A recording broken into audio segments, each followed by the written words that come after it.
আজরা S এই তো বদ্ধ মনে করেন যে আরো খারাপ অবস্থা, একদিন মনে করেন তো মনে করেন 8,000 টাকা 10,000 টাকা। আপনি শিওর যে প্রফেসর ডক্টর সিলামি চৌধুরী, সিলামি হুসাইন চৌধুরী মুসলমান? মানে কথা শুনলে রোগ ধরে ফেলায়। হ্যাঁ, আপনি কত রকম মানুষের রোগ আছে আপনার, আপনি একবার বললি যদিও ডাক্তারের নাম দেখানো আমাকে কোনো না। আর এই যে ডক্টর A.K.M. খালেকুজ্জামান, ইনি জাতীয় বড় ডাক্তার কিটা? সিলামি চৌধুরী। আর কামাল সাহেবের আর্টিকেল আমি বাংলাদেশ প্রতিদিনই পড়তাম, কারণ আমি যখন রুকিয়া প্র্যাকটিস করতাম মোহিত কামালের, ওইটা আমি পড়তাম এই জন্য যে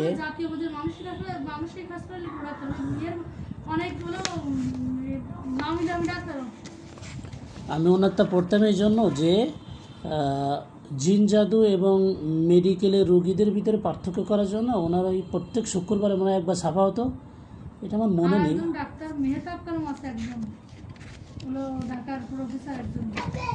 মানে মানসিক রোগীর এত ওষুধ, এগুলো আল্লাহ মাফ করুক।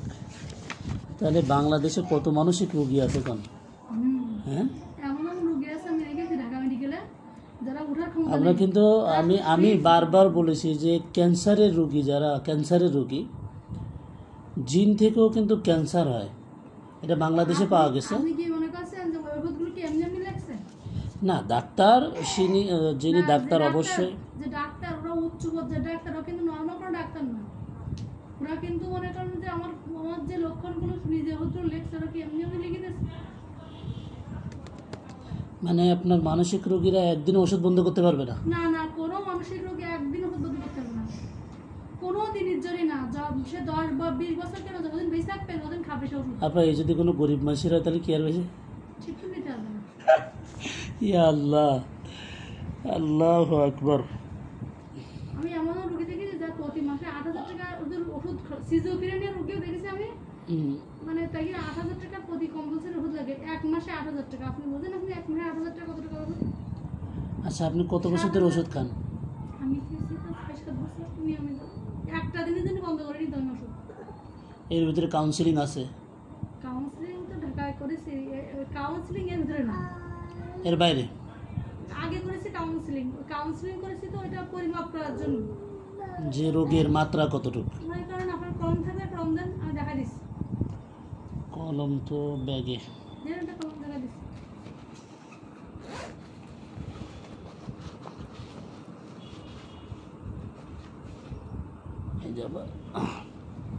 দেখেন এগুলো মনে করেন আমার ব্রেন, ঠিক আছে? আর এখান থেকে এইটুকু মনে করেন যে বিষয়টা আছে না, একটু সবারই মনে করেন ভিতরে থাকবে একটা নরমালি আবনরমালি ভাব থাকবে।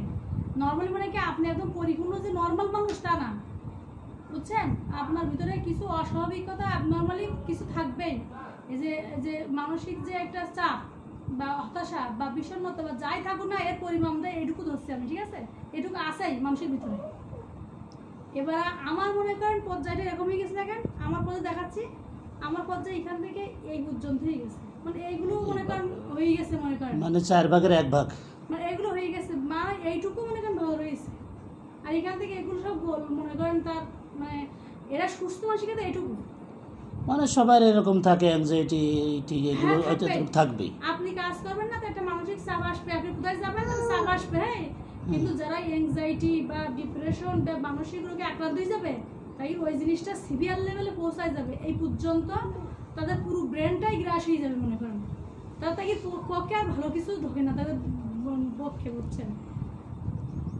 মানে পাবনায় যারা আছে এরা পাগল না, এরা মানসিক রোগের কারণে বহুত পাগল হয়ে গেছে।